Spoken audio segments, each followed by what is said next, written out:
Rain slid down the grime-streaked window of Dane Maddox's office, tracing jagged lines like the cracked history of the city itself.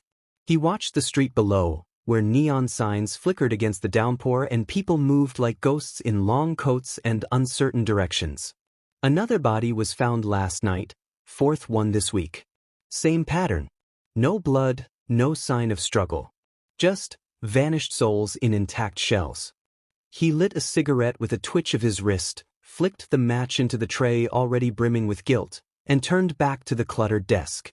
A manila folder lay open beside an old-fashioned revolver, a sentimental relic he never fired. He flipped through the files again, his brow furrowed. It wasn't just murder. It was a message. And no one was reading it. He needed help. That thought came bitterly. Dane had never been good at asking, and even worse at trusting. But something about this case itched in places instincts didn't like to acknowledge.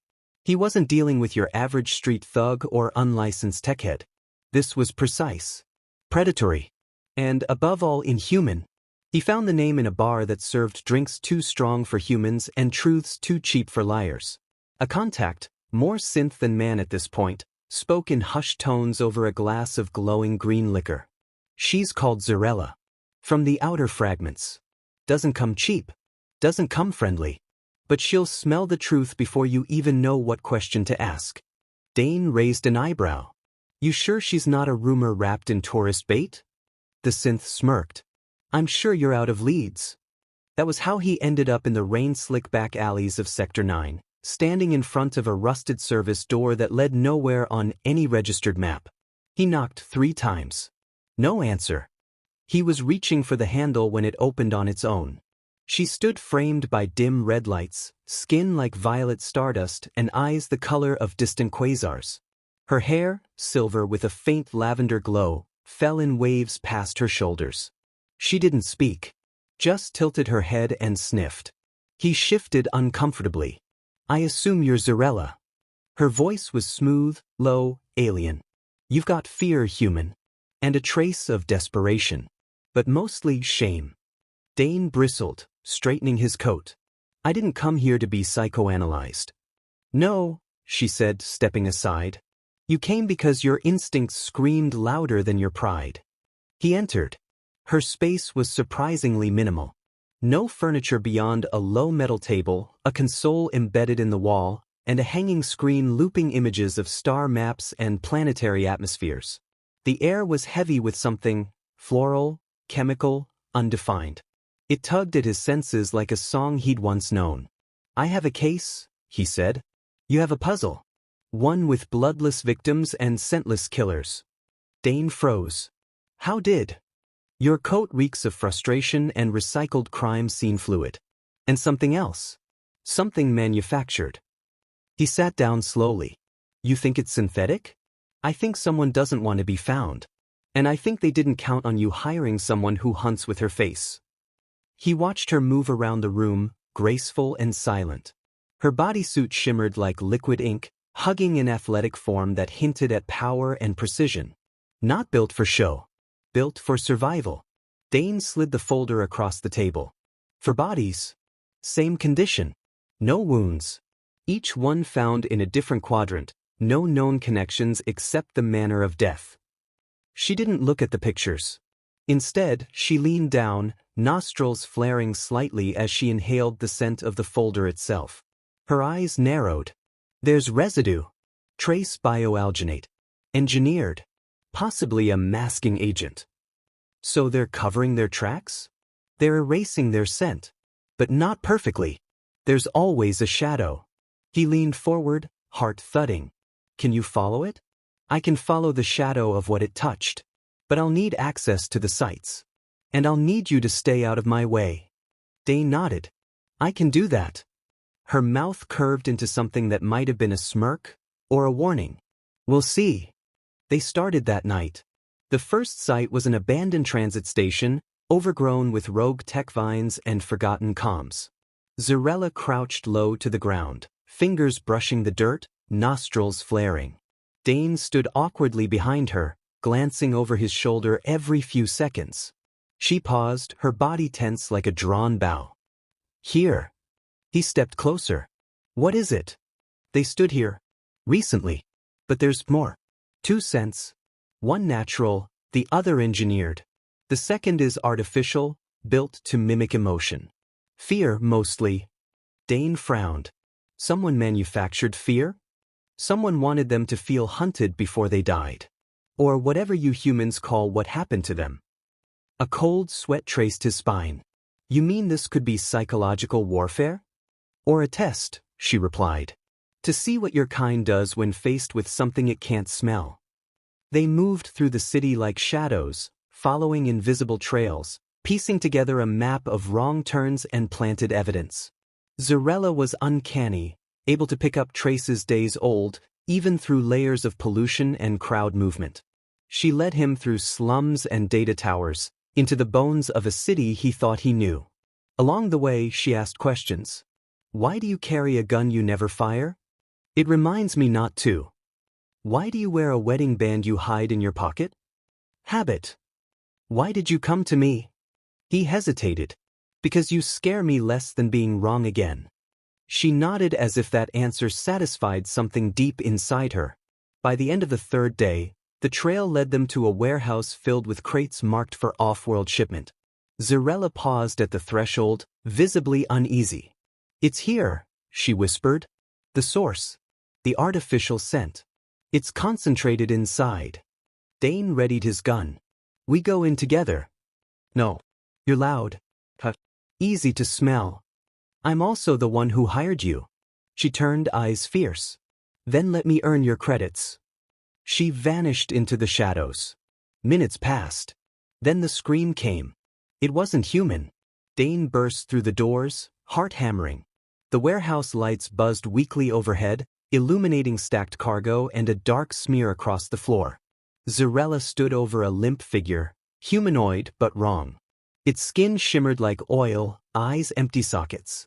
It tried to blend, she said, breathing hard. It failed. What was it? An echo of something bigger. This wasn't the killer. This was bait. Dane looked around. Then where's the hook? A console in the corner began to blink. A message loaded onto the screen, slowly, deliberately. She smells the truth. But some truths were never meant for noses. Zarella's eyes narrowed. They know we're coming. Dane holstered his weapon. But I'd hate to sneak up on them. For the first time, she smiled. The rain returned that night, harder than before. But Dane didn't notice. He had a trail. He had a partner. And someone out there had made a mistake. They underestimated the smell of justice. The air was thicker now, like the city itself held its breath. Dane and Zarella moved silently through the underbelly of Sector 5, where even the light dared not linger long. Above them, data trams buzzed like electric hornets, ferrying passengers who would never know how close they were to something ancient and predatory. They hadn't spoken much since the warehouse. There was no need. Zarella tracked with the precision of a bloodhound and the silence of a ghost. Dane followed, always a step behind, absorbing the rhythm of her focus. The scent trail, nearly invisible to every instrument known to man, burned in her nostrils like a flare in the void. This way, she said without turning, her voice a thread in the dark. Dane followed her into what looked like a maintenance shaft. It descended deeper than city blueprints suggested. The walls bore old warning signs in faded dialects, some of them alien. The scent here, Zarella's expression twisted, was corrupted. They've used something new. A scatter compound. Disrupts scent memory. Is it working? She turned, eyes glowing faintly in the gloom. Not entirely. But I have to listen now, not just smell. He blinked. Listen. Every scent leaves echoes in the body. Saliva. Even breath. I can smell sound, Dane. And this place, it screams. Dane touched the wall. It was warm. The corridor opened into a chamber lined with crates and old tech modules. In the center, a terminal blinked lazily, running on backup power. Zarella moved toward it but stopped. Her entire body went still. What is it? Dane whispered. She pointed. The crates. Don't open them. Too late. A mechanical hum broke the silence as one of the crates began to hiss. Dane raised his weapon. The lid slid back, and from within, a figure sat up, human or nearly so. Eyes glassy, skin pale, no breath. It's a host, Zarella said tightly. Not dead. Not alive. Held in stasis. Why? To test response. Reanimation patterns. Scent degradation. Someone's experimenting with what makes your kind detectable. Dane took a shaky breath. They're learning how to go undetected. She nodded. And they're getting better. A low tone came from the terminal. Text scrolled across the screen again. You are not the only ones hunting. Zarella exhaled slowly, her fingers flexing. They're watching us. Or watching me. Why you? Because I'm the last of my kind still willing to enter human cities. Dane turned to her. You mean there were more? She nodded. Not all from my world. Others. Specialists. Empaths. Pattern seekers. Most were killed. A few vanished. The ones that stayed adapted too well. You wouldn't know them if you saw them. And you? Why didn't you leave? She met his gaze. Because someone has to remember what it smells like when the world turns wrong. The moment hung there, heavy and sharp. They exited the chamber and emerged into an old substation, derelict and half-flooded. Zarella crouched near the water's edge, her hand dipping in.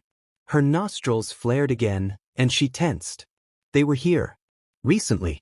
They left a decoy behind to pull us off the trail. Dane cursed under his breath. We're being played. No, she said softly. We're being studied. That realization stung deeper than a mistake. It wasn't a game.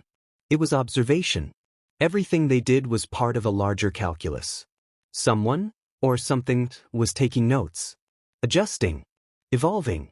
Zarella stood slowly. We need to change the pattern. How? We stop hunting. We bait them. Dane blinked. You want to reverse the trail? She nodded. They track by reaction. They test for weakness. So we give them a reaction they don't expect. Dane considered. Something messy. Something personal. Her eyes flicked to him. Exactly. Back at his office, they set the trap. Zarella moved through the space, placing scent markers, burning trace compounds, simulating fear, anger, shame, human emotions distilled into a cocktail of vulnerability. Dane watched her with growing unease. You're using my scent profile.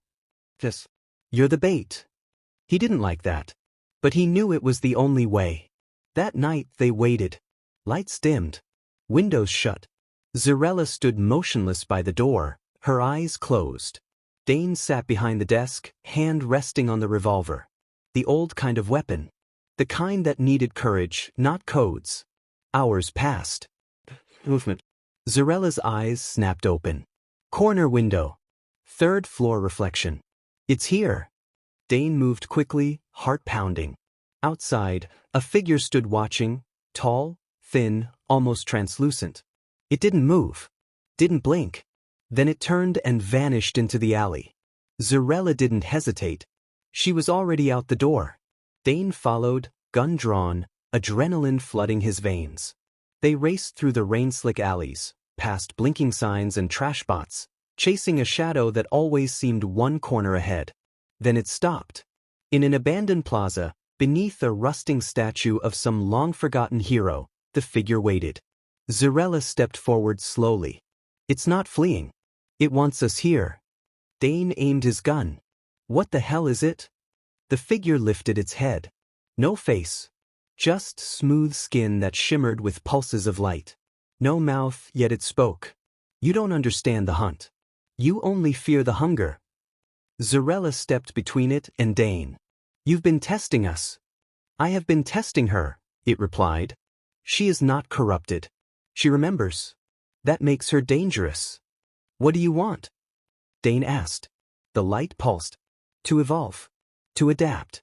To walk among you without limits. Zarella hissed. You're an infiltrator species. I am the first, but not the last. They moved. Fast, impossibly fast, but Zarella was faster. She struck it mid-lunge, sending it crashing against the statue. Dane fired twice.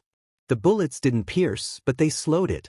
Zarella lunged again, this time striking its core. It screamed, soundless, but bone-deep. The body twisted, spasmed, and dissolved into a pool of iridescent fluid. Dane stood breathing hard. Is it dead?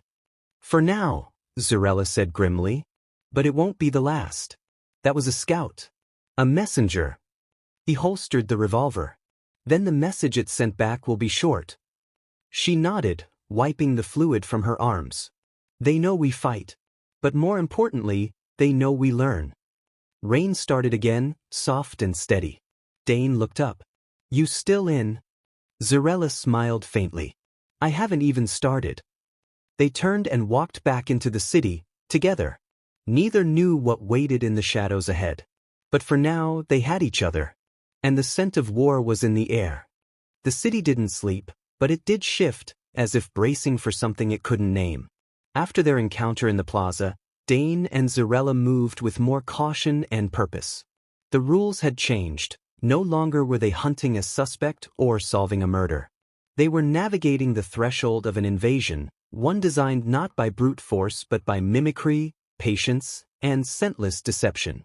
Zarella sat cross-legged in the dim light of Dane's office, surrounded by samples, vials, rags, and synthetic trace emitters. She was isolating chemical signatures left behind by the being they'd encountered. Her fingers worked methodically, but her eyes were distant, focused on something deeper than sight. It wasn't a fluke, she said. The way it moved, the way it reacted, it wasn't guessing. It knew me. You think it had your data? Dane asked, arms crossed, eyes on the window as if expecting a shadow to twitch. No. Worse. It remembered me. My scent. My history. That's not mimicry. That's familiarity. You're saying you've crossed paths before. I think I've been watched longer than I realized. Dane felt a chill slide down his spine. Then this isn't just about infiltration. It's personal. Zarella nodded. That makes us liabilities. But also opportunities. The next move had to be decisive. Whatever these things were, they didn't behave like traditional predators. They observed, adapted, and only engaged when confident of outcome. That was their weakness. They needed data. So Dane and Zarella decided to flood them with it. The plan was dangerous. They would stage an incident, a public one. Let themselves be seen, let false trails be set, create noise in the predator's calculations. But the real goal was to draw out something higher in the chain, something more than a scout. They chose the tram station at Hollow Market. Busy, chaotic, laced with security and civilian traffic. Zarella wore a subtle modulator to mute her alien features, passing as human enough to blend in. Dane kept his coat open, weapon visible, just a detective walking his beat. But every step was measured. Every glance, every pause, was designed to appear natural while setting the bait. It worked faster than expected. Zarella caught it first.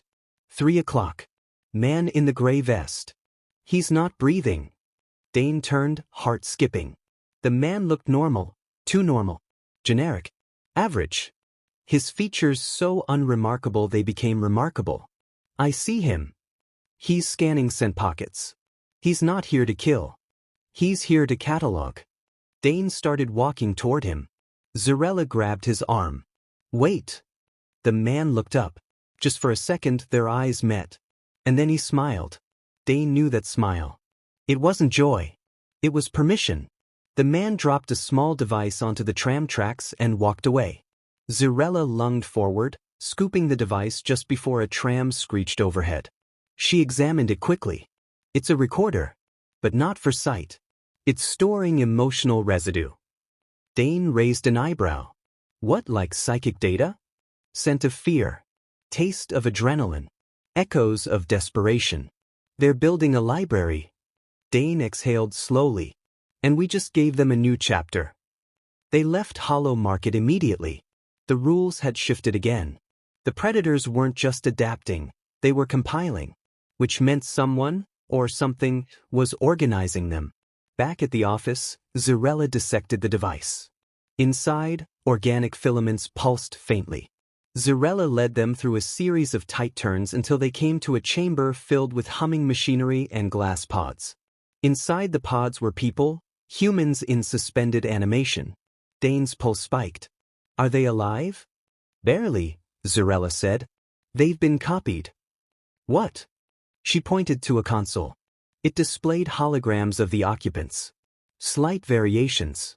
One smiled more. One frowned. One blinked at the wrong moment. These aren't storage pods. They're references. Like draft versions of people. Clones, Dane thought, but not quite. More like templates. Behavioral studies in stasis. Then they heard the voice. You see now. What perfection demands. The voice was modulated, flat but clear. A figure stepped from the far end of the chamber. Not the faceless scout this time, but a woman. Human. Elegant. Polished. But Zarella stiffened immediately. She's not real. Dane's grip on his gun tightened. Another mimic? No, Zarella said. This one is older. She was human once. The woman smiled. Still am. Just improved. Why? Dane demanded. Why do this?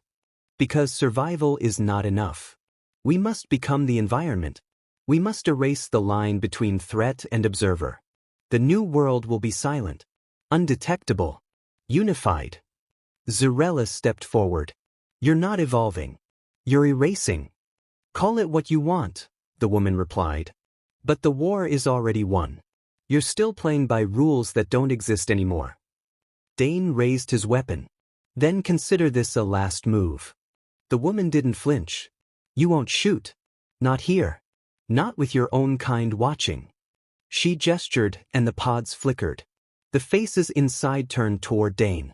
Every single one wore his face. Zarella snarled, stepped between them. They used your scent. Your mind. They made variants. Dane's head spun. How? You were bait. Always were. Even before you hired me. The woman smiled again. You think you hired her? No, detective. She was sent to observe you. She just went off script. Zarella's glow deepened. Lies.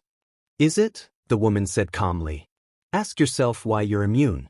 Why they couldn't copy you. You're not just alien. You're incompatible. Zarella's hands flexed. Her skin shimmered with violet energy. You made me watch entire cities fall. I remember. That's why I fight. The woman tilted her head. Then let's end this memory. She triggered a pulse. The pods opened. The variants stepped out, copies of Dane. All silent. All armed. Zarella leapt. Dane fired. The chamber turned into chaos. But Zarella didn't attack the variants. She went for the cables feeding the central machine. Sparks flew. Fluid sprayed. Dane focused on containment, not kill shots.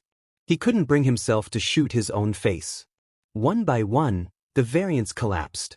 Without data, without guidance, they crumpled like dolls without strings.